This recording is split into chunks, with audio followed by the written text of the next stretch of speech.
आप लोग देख रहे हैं फास्ट फाइनेंशियल एजुकेशन चैनल। और आज की इस वीडियो में आप लोग जानने वाले हैं कि कौन सा गोल्ड खरीदना चाहिए इन्वेस्टमेंट पर्पज से, यानी वेल्थ जनरेट करने के लिए, पैसा बनाने के लिए आपको कौन सा गोल्ड में इन्वेस्ट करना चाहिए। और साथ में ये भी जानने वाले हैं कि गोल्ड कितने तरह का होता है। तो चलिए शुरू से शुरू करते हैं। यहाँ पे आप देख सकते हैं कि हम लिखे हैं गोल्ड इन्वेस्टमेंट, यानी गोल्ड का यूज करना है लेकिन पैसा बनाने के लिए। यहाँ पे एक चीज लिखे हैं, गोल्ड क्या होता है, यहाँ पे लिखा गया है प्रीसियस मेटल। गोल्ड जो होता है एक प्रीसियस मेटल होता है। प्रीसियस मेटल का मतलब होता है एक कीमती धातु, यानी इसका एक कीमत होता है। जैसे हर एक चीज का आपका देखे होंगे, लोहा का एक कीमत होता है, हीरा का एक कीमत होता है, ऐसे ही चांदी का एक कीमत होता है। ऐसे ही एक प्रीसियस मेटल है गोल्ड, यानी सोना। तो सोना में कैसे इन्वेस्ट किया जाता है? सोना कई तरह का होता है, जैसे फिजिकल गोल्ड। फिजिकल गोल्ड का मतलब हुआ जिसे आप टच कर सकते हैं, छू सकते हैं, देख सकते हैं, ये फिजिकल गोल्ड होता है। फिजिकल गोल्ड आपको गोल्ड ज्वेलरी के रूप में भी मिल सकता है। जैसे दुकानों में देखे होंगे कि नथुनी, औरतें नथुनी या फिर कई तरह का कोई माला बनवाता है, फिर कोई अंगूठी बनवाता है, अलग अलग तरह का सामान बनाया जाता है। तो ये जितना भी आप देखे हैं ये गोल्ड ज्वेलरी है जो औरत आभूषण के रूप में प्रयोग करती हैं। ये सब कुछ होता है आपका फिजिकल गोल्ड, ये सब फिजिकल गोल्ड है। और अगला है आपका गोल्ड कॉइन। सोना का गोल्ड कॉइन भी होता है, यानी ये जो आप गोल्ड देखे हैं इसका कॉइन भी होता है। वो भी किस रूप में? तो फिजिकल रूप में गोल्ड कॉइन भी होता है, यानी सोना का सिक्का। तो ये सारा फिजिकल रूप है। अगर आप केवल गोल्ड खरीद रहे हैं इस मकसद से कि आप पहने या फिर दिखाएं, तो आपको ये गोल्ड, फिजिकल गोल्ड खरीदना चाहिए। लेकिन अगर आपको पैसा बनाना है, यानी पैसा से पैसा बनाना है, इन्वेस्टमेंट पर्पज से आपको गोल्ड खरीदना है, तो इससे भी बेहतर ऑप्शन हो जाता है। और इससे बेहतर ऑप्शन यहाँ पे बतलाया गया है। इसमें कमी क्या है? जैसे अगर आपको इन्वेस्टमेंट पर्पज से अगर आप फिजिकल गोल्ड खरीद लेते हैं तो इसमें कई तरह का टैक्स जीएसटी लगता है। जैसे मेकिंग चार्जेज, आप गोल्ड से कुछ बनवाइएगा तो मेकिंग चार्ज लगता है।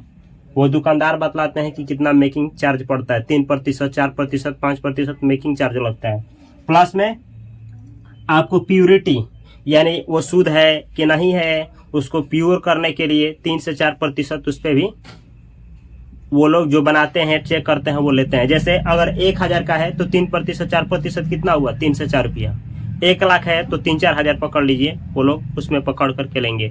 ऐसे ही आपको जीएसटी 3% का जीएसटी भी पे करना होता है। जैसे 1 लाख का आप सोना खरीदने जा रहे हैं तो 3000 जीएसटी पे करिएगा।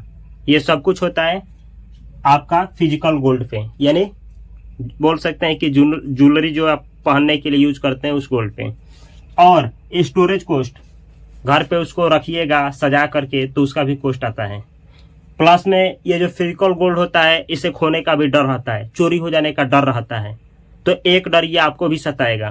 प्लस में ये पुराना हो ना जाए, ये खराब ना हो जाए, इसका भी टेंशन होता है।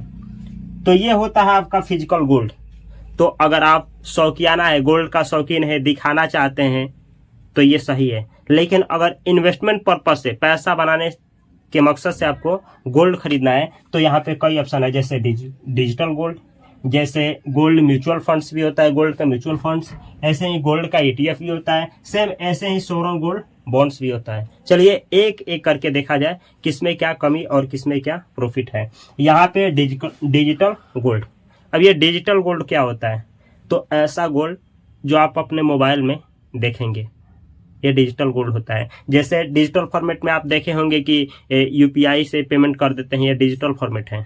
2 तरीका है पैसा, एक तो आप कैश किसी को दे दीजिए, या तो आप गूगल पे, फोन पे से पैसा दे देते हैं, वो डिजिटली रूप है। तो ऐसे ही डिजिटल गोल्ड भी होता है, आप ऑनलाइन चाहे तो खरीद सकते हैं इसको। और कई प्लेटफॉर्म है खरीदने का, वो चेक कर सकते हैं। तो जैसे डिजिटल गोल्ड होता है, ये होता क्या है कि ये सिक्योर होता है, मतलब उसको आप आराम से मोबाइल में ही स्टोर करके रख सकते हैं। ये ग्राम में खरीदा जाता है। डिजिटल जब भी खरीदने जाएंगे तो ग्राम के द्वारा खरीदा, 1 ग्राम, 2 ग्राम, 3 ग्राम, 4 ग्राम ऐसे मिलता है डिजिटली फॉर्मेट में। तो इसको सिक्योर करके रखना, सिक्योर करके रख सकते हैं, इसमें कोई कॉस्ट नहीं लगेगा, मोबाइल में आप सेव करके रख सकते हैं। दूसरा, लो मिनिमम इन्वेस्टमेंट। आप चाहें तो ये जो डिजिटल गोल्ड होता है इसको कम रुपये में ही खरीद सकते हैं। जैसे अगर चाहें तो 1 रुपये का भी खरीद सकते हैं डिजिटल गोल्ड, 2 रुपया, 10 रुपया, 20 रुपया, 30 रुपया, 50 रुपया, 100 रुपया, 1000 रुपया, लाख रुपया, करोड़ों रुपया का भी डिजिटल गोल्ड खरीद सकते हैं, जो कि आसान बनाता है कंपेयर टू फिजिकल गोल्ड होता है उसके तुलना में। फिजिकल गोल्ड जब भी खरीदने जाइएगा तो थोड़ा अमाउंट चाहिए, लेकिन ये जो डिजिटल गोल्ड है इसको कम ही रुपया में परचेज कर सकते हैं। और इसका प्रॉफिट क्या है, फायदा क्या है? देखिए, फिजिकल जो गोल्ड होता है अभी आप खरीद करके लाएं, अभी जा करके बेचिएगा तो कम रुपये पे थोड़ा बिछाएगा। या फिर ऐसा भी होता है कि जरूरी नहीं है कि ये आपका फिजिकल गोल्ड जो है तुरंत परचेज हो जाए और तुरंत सेल हो जाए, यानी जल्द खरीदे या जल्द बेचे, ऐसा नहीं होता है। यानी लिक्विडिटी कम होती है। ऐसा नहीं कि आप जब चाहें तब खरीद ले, जब चाहें तब बेच दे। अब 12 बजे रात को आपको गोल्ड नहीं मिलेगा, कहीं कहीं मिलेगा, कहीं नहीं मिलेगा। लेकिन ये जो होता है डिजिटल गोल्ड, आप 24 घंटा खरीद सकते हैं, 24 घंटा बेच सकते हैं। कहने का मतलब ये है, अभी खरीदे, अभी चाहेंगे अभी बेच दे, अभी बेचा जाएगा। तो यही लिखे हैं high liquidity and accessibility. High liquid होता है, जब चाहिए तब खरीदिए, जब चाहिए तब बेचिए, एक्सेस भी कर सकते हैं और सेल भी कर सकते हैं, जब चाहिए तब। तो ये हाई लिक्विड होता है। हाई लिक्विड का मतलब होता है कि जब चाहिए तब बेच सकते हैं, जब चाहिए तब उसको कैश में बदल सकते हैं। यानी जो भी डिजिटल गोल्ड है इसको जब चाहिए तब सेल करिए, खरीदिए, या फिर बेचने के बाद आप फिजिकल गोल्ड ले सकते हैं। तो ये इसका फायदा है। और अगला है नो प्योरिटी कंसर्न्स। इसमें जो सोना होता है इसमें अशुद्धि, एक होता है ना कि जैसे चावल में कोई अन्य सामान मिला करके बेच दिया जाता है, ऐसे ही आप देखे होंगे घी में डालडा मिला करके बेच दिया जाता है। तो ये जो डिजिटल गोल्ड होता है इसमें इम्प्योरिटी का चांस नहीं होता है, यानी प्योर मिलेगा, जो भी मिलेगा प्योर। जैसे फिजिकल गोल्ड होता है तो ये भी कई कैरेट का होता है। जैसे माना जाता है कि जो 24 कैरेट का सोना है वो शुद्ध होता है, लेकिन जो 22 कैरेट का सोना होता है वह आभूषण के लिए यूज किया जाता है। तो ये तो अलग अलग कैरेट का सोना होता है, कोई 22 कैरेट, कोई 24 कैरेट, कोई 18 कैरेट का भी सोना होता है। तो इस सोने का जांच करने के लिए हॉलमार्क एक मुहर है, उसका प्रयोग किया जाता है। जिस सोने पे हॉलमार्क लगा है उस सोने को आप खरीदते हैं तो फिजिकल गोल्ड वो सही है। लेकिन डिजिटल गोल्ड की बात है तो इसमें इम्प्योरिटी की कोई चांस नहीं रहती है, इसमें कोई हॉलमार्क देखने की जरूरत नहीं है, इसमें सब सोने सही है। अगला है ease of exchange. Ease of exchange का मतलब हुआ जब चाहिए खरीदिए, जब चाहिए बेचिए, यानी 24 घंटा उपलब्ध रहेगा, 7/24 आवर्स। जब चाहिए तब खरीद सकते हैं, जब चाहिए तब सेल कर सकते हैं। इसका डिजिटल गोल्ड का ये प्रॉफिट होता है। अगला, यूज एज ए कोलेट्रल के रूप में भी यूज कर सकते हैं। मतलब मानिए कि 10 लाख का आपके पास डिजिटल गोल्ड है तो उसको गिरवी रख करके लोन भी ले सकते हैं किसी बैंक से। वो पर्सनल लोन हो सकता है, होम लोन हो सकता है, बिजनेस लोन हो सकता है। यानी इसको गिरवी रख करके कि हमारे पास इतना रुपये का डिजिटल गोल्ड है, इसके बदले में हमको चाहिए इतना लाख रुपये कर्जा तो मिल जाता है, इतना 1000 रुपये कर्जा तो मिल जाता है। इसका प्रयोग आप लोन के रूप में भी गिरवी रख करके कर सकते हैं। और बतला दे आपको, डिजिटल गोल्ड का ये भी फायदा होता है कि जैसे यहाँ मेकिंग चार्जर लगता है 3%, वहाँ नहीं लगता है, कोई मेकिंग चार्जर नहीं। यहाँ पे मेकिंग चार्जेस से बच जाइएगा। यहाँ प्योरिटी टेस्ट के लिए आपको 3-4% देना है, इसमें वो भी बच जाएगा। तो कंपेयर टू इनको, मतलब ये जो है इनसे तुलना किया जाए तो ये वाला गोल्ड बेटर होता है। लेकिन किस मकसद से? दिखाने के लिए नहीं, इन्वेस्टमेंट मकसद से। अगर आपका पैसा से पैसा बनाना मकसद है तो इसकी तुलना में ये अच्छा होता है। लेकिन ये भी जानना है कि जब आपको डाइवर्सिफाई करना है, यानी पैसा से पैसा बनाना है, आप स्टॉक मार्केट में भी पैसा लगाते हैं, म्यूचुअल फंड में पैसा लगाते हैं, यानी इक्विटी के किसी भी कैटेगरी में पैसा लगाते हैं, हर एक मार्केट में पैसा लगाते हैं, तो हर एक मार्केट कभी अच्छा परफॉर्मेंस नहीं करता है। कोई मार्केट कभी अच्छा करेगा, कोई खराब करेगा। जैसे कभी स्टॉक मार्केट अच्छा करेगा तो कभी गोल्ड अच्छा नहीं करेगा, कभी गोल्ड अच्छा करेगा तो कभी स्टॉक मार्केट अच्छा नहीं करेगा। तो डाइवर्सिफाई करने के लिए, डाइवर्सिफाई का मतलब हुआ 1 करोड़ रुपया है तो उसको केवल स्टॉक मार्केट में मत लगाइए, हर एक फील्ड में, कुछ सिल्वर में लगाइए, कुछ गोल्ड में लगाइए, कुछ लार्ज कैप में, कुछ मिड कैप में, कुछ फ्लेक्सी कैप में। इस तरीके से पूरा डाइवर्सिफाई होकर के कुछ जितना आपको जानकारी है उस सभी में लगाइए। फिर वो लैंड हो गया यानी रियल एस्टेट हो गया, या फिर हाइब्रिड का कोई फंड हो गया, बहुत सारा है, डेट हो गया, सभी में डाइवर्सिफाई करके चल सकते हैं अगर आपका मकसद सुरक्षित रहना है तो। अगर रिस्क टेकर हैं तो आप इक्विटी में जा सकते हैं, अगर आप रिस्क टेकर हैं तो केवल गोल्ड खेल सकते हैं, डिजिटल गोल्ड खेल सकते हैं। लंबा समय में देखा गया है कि बहुत सारा एसेट क्लास है। एसेट क्लास का मतलब होता है जो आपको पैसा कमा करके दे सकता है। उसमें सबसे ज़्यादा अभी तक इतिहास में दर्ज है भारत का कि उसमें सबसे ज़्यादा जो बेहतर रिजल्ट दिया है वो आपका दिया है इक्विटी मार्केट। इक्विटी मार्केट का मतलब हुआ स्टॉक मार्केट। स्टॉक मार्केट का मतलब वही लार्ज कैप में डालिए, मिड कैप में डालिए, स्मॉल कैप में डालिए, निफ्टी 50 में डालिए, कोई इंडेक्स में डालिए, ये जो है स्टॉक मार्केट वो सबसे ज़्यादा परफॉर्मेंस किया है, अच्छा खासा रिटर्न दिया है। उसके बाद आता है रियल एस्टेट का नाम। रियल एस्टेट का मतलब कोई ज़मीन खरीद लीजिए, लैंड कोई खरीद लीजिए, रेसिडेंशियल खरीद लीजिए, कमर्शियल खरीद लीजिए, ये कई तरह का रियल एस्टेट होता है जो कि आपको बतलाए हैं। इसमें से कोई भी खरीद लीजिए, बेहतर जगह पे खरीद लीजिए, बेहतर लोकेशन देख करके खरीद लीजिए, बेहतर लैंड को खरीद लीजिए, तो ये भी बहुत अच्छा प्रॉफिट देता है। तीसरे नंबर पे जो कोई एसेट क्लास जो बेहतर रिजल्ट देता है यही गोल्ड है। गोल्ड कभी भी खरीद करके रख लीजिएगा तो आप घाटे में नहीं जाइएगा, एक ना एक दिन इसका बढ़ता ही रहता है। मतलब लंबा समय में देखा गया है कि अगर आप केवल ये भी फिजिकल गोल्ड भी रखते हैं तो 9 से 10%, 8% बढ़ ही जाता है लंबा समय में। हो सकता है इस साल मार्केट इसका गिर जाए, अगला साल बढ़ जाए, लेकिन देखा जाता है 8, 9, 10% कहीं जाने वाला नहीं गोल्ड में। तो गोल्ड भी आपका सेफ इन्वेस्टमेंट हो सकता है। अगर आप सेफर खेलना चाहते हैं इन्वेस्टिंग में तो गोल्ड आपके लिए बेहतर हो सकता है। तो ये है डिजिटल गोल्ड। आगे देखा जाए गोल्ड म्यूचुअल फंड्स। अच्छा, गोल्ड का म्यूचुअल फंड्स भी होता है, जैसे गोल्ड का ETF होता है। गोल्ड का ETF जो बुलियन गोल्ड होता है उसको फ्लो करता है, कई तरह का गोल्ड होता है उसको फ्लो करता है। तो ये जो गोल्ड म्यूचुअल फंड्स होता है ये सेम कॉपी करता है गोल्ड ETF को, ये गोल्ड ETF को सेम कॉपी करता है, लेकिन इन दोनों में अंतर क्या है? तो ये जो है इसका एक्सपेंस रेशियो कम होता है, इसका एक्सपेंस रेशियो अधिक होता है। एक्सपेंस रेशियो का मतलब हुआ जैसे मानिए कि ये गोल्ड ETF खरीदे हैं तो ये लोग कुछ खर्चा लेंगे आपसे। जैसे मानिए कि 100 रुपये पे 1 रुपया ये लेंगे, 8 आना अगर ये लेंगे 8 आना तो 100 रुपये पे 1 रुपया ये लोग लेंगे आपसे। ऐसे भी समझ सकते हैं, इसमें 1 लाख रुपया डाले हैं और 1 लाख पे अगर ये 50 रुपये लेते हैं तो ये 100 रुपया लेते हैं। मतलब थोड़ा सा इनका एक्सपेंस रेशियो हाई होता है। प्लस में आपको जब भी इन दोनों में लगाना चाहिए तो देखना चाहिए एग्जिट लोड। एग्जिट लोड मतलब पैसा जब निकालेंगे तो कुछ ये लोग भी लेते हैं। फिर आप ये भी देख सकते हैं कि एग्जिट टाइम कितना है, मतलब कितना साल के अंदर पैसा उतार सकते हैं। 1 साल, 2 साल, 3 साल, अलग अलग गोल्ड ETF का अलग अलग टाइम ड्यूरेशन होता है। तो ये सब जानने के बाद ही इन्वेस्ट किया जाता है। अब गोल्ड म्यूचुअल फंड्स जो होता है ये डाइवर्सिफाई करके आपका पैसा लगाता है, यानी अलग अलग तरह से पैसा लगाएगा, बूढ़ेगा नहीं, सेफ रहेगा। प्लस में सेफ हेवन एसेट, आप इसको सेफर जो सेफ होता है ऐसे बिहेव कर सकते हैं कि हमारा पैसा सेफ है। यानी जब मार्केट गिरेगा, स्टॉक मार्केट गिरेगा तो इस पर कम प्रभाव पड़ेगा, जब बहुत सारे एसेट क्लास गिरेंगे तो इस पर कम प्रभाव पड़ेगा। तो इस तरीके से आपको थोड़ा इन्वेस्टमेंट के बारे में जानकारी होना चाहिए। लिक्विडिटी इसमें रहता है, जब चाहिए तब पैसा निकाल सकते हैं, जब चाहिए तब पैसा डाल सकते हैं। आप चाहिए तो म्यूचुअल फंड में, यानी गोल्ड का ही म्यूचुअल फंड है, उसमें लमसम भी कर सकते हैं। लमसम का मतलब हुआ एक बार पैसा डाल करके छोड़ सकते हैं, या फिर आप SIP भी चालू कर सकते हैं गोल्ड म्यूचुअल फंड में। गोल्ड म्यूचुअल फंड और इसमें भी आप SIP लमसम दोनों कर सकते हैं। यहाँ देखिए एक्सेसिबिलिटी, यानी यही हुआ जब चाहिए तब एक्सेस कर सकते हैं। इसको देखिए अगला प्रोफेशनल मैनेजमेंट। बहुत अच्छा फंड मैनेजर होते हैं जो गोल्ड म्यूचुअल फंड्स को मैनेज करते हैं, यानी प्रोफेशनल होते हैं, उनको जानकारी होता है कब खरीदना है कब बेचना है। उनके द्वारा आपके पैसे को अच्छा जगह पे अच्छा गोल्ड में इन्वेस्ट किया जाता है।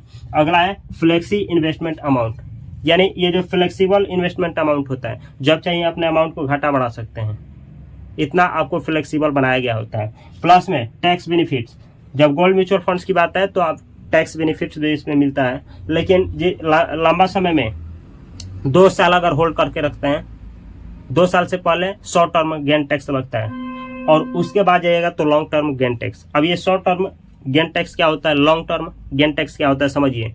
स्टॉक मार्केट में आप घुसते हैं, इक्विटी मतलब लार्ज मिड कैप में, ये सब में जाते हैं, तो 1 साल से पहले पैसा अगर अपना उतारते हैं तो 20% सरकार टैक्स लेती है। 1 साल से अधिक के बाद अगर आप पैसा उतारते हैं तो जो भी गेन किए हैं, आप अपने पैसे पे गेन किए हैं, उस पर 1.25 लाख छोड़ देने के बाद आपको लगता है 12.5% का टैक्स। यही गोल्ड की बात है तो ये टाइम ड्यूरेशन शॉर्ट टाइम के लिए 2 साल है और लंबा समय के लिए 2 से अधिक हो जाता है। अगला देखिए, ये है आपका गोल्ड ETF। तो जैसे ये होता है सेम वैसे ये भी होता है। Ease to buy and sell, आसान होता है खरीदना बेचना, गोल्ड को खरीद सकते हैं बेच सकते हैं। ट्रांसपेरेंट प्राइसिंग होता है, यानी आप जो ये फिजिकल गोल्ड होता है जिस तरीके से इसका प्राइस बढ़ता है घटता है, सेम उसी तरीके से इसका भी प्राइस घटता है बढ़ता है।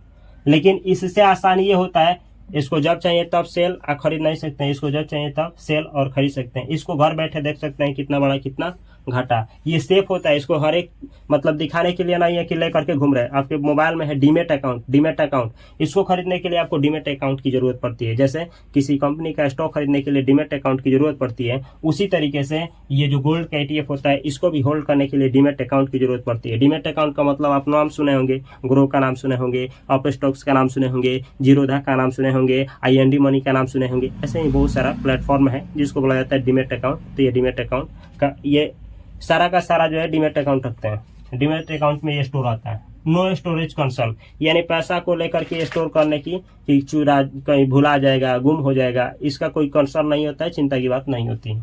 अगला है डाइवर्सिफिकेशन। ये इसमें अगर गोल्ड ETF में है तो आपका पैसा डाइवर्सिफाई है, मतलब एक जगह नहीं बहुत जगह पे पैसा लगाया गया है, वो भी गोल्ड में ही। अगला देखिए, टैक्स एफिशिएंसी। इसमें भी आपको टैक्स का छूट मिलता है, जिस तरीके से इसमें है इसके तुलना में इसमें टैक्स की छूट मिलता है आपको। ये देखिए, डीमेटेरियलाइज्ड फॉर्म, यानी आपको डीमेट अकाउंट में होल्ड करके इसको रखा जाता है। ये तो हुआ आपका 5 गोल्ड। पहला फिजिकल गोल्ड आपको दिखाने के लिए सही है, और इन्वेस्टमेंट पर्पस से खरीदना है तो डिजिटल गोल्ड सही है, गोल्ड म्यूचुअल फंड भी सही है, गोल्ड ETF भी सही है।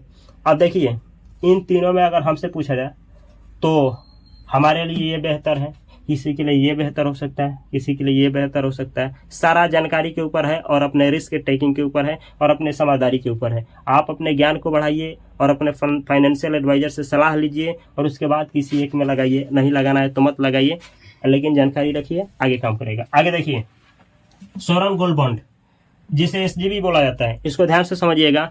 ये भी एक सोना का ही प्रकार है। ये जो सोना है ये सरकार, गवर्नमेंट ऑफ इंडिया, जो भारत की सरकार है वो इशू करती है RBI के तहत। रिजर्व बैंक ऑफ इंडिया जो सभी बैंकों का राजा है, जो सभी बैंकों को रेगुलेट करता है भारत में, वहीं रिजर्व बैंक ऑफ इंडिया भी गोल्ड इशू करता है, जिस गोल्ड का नाम है SGB। ये सबसे सिक्योर और सबसे सेफ गोल्ड बॉन्ड होता है।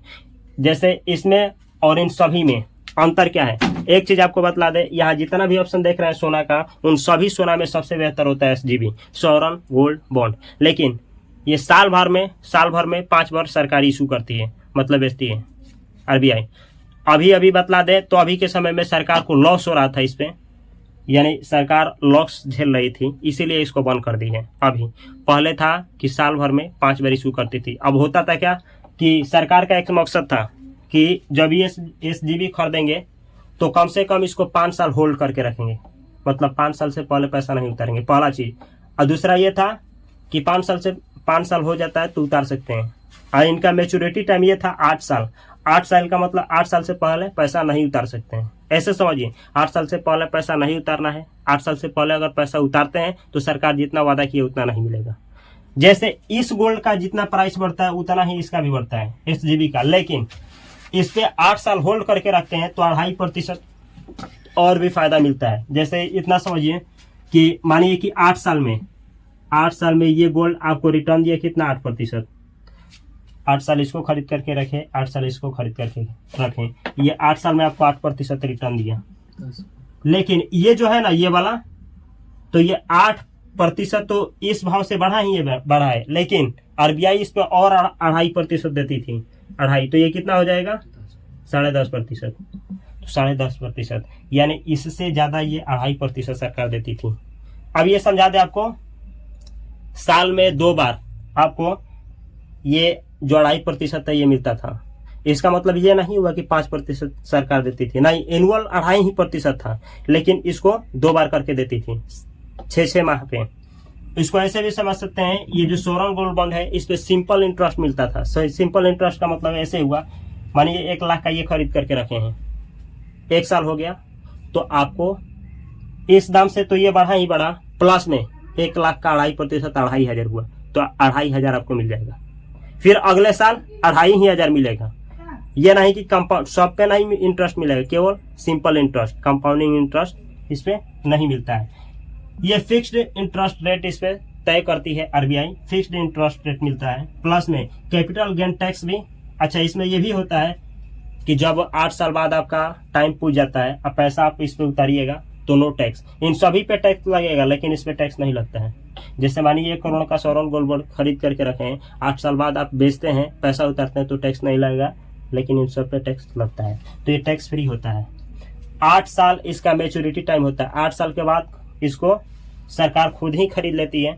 आपको एक कूपन दे देगी, आपको पेपर दे देगी कि हाँ आप इतना रुपये का खरीदे हैं, रखे रहिए। 8 साल पूछ जाने के बाद उसको आप कैश में ट्रांसफॉर्म करा सकते हैं और उस पर कोई भी आपको टैक्स नहीं लगता है।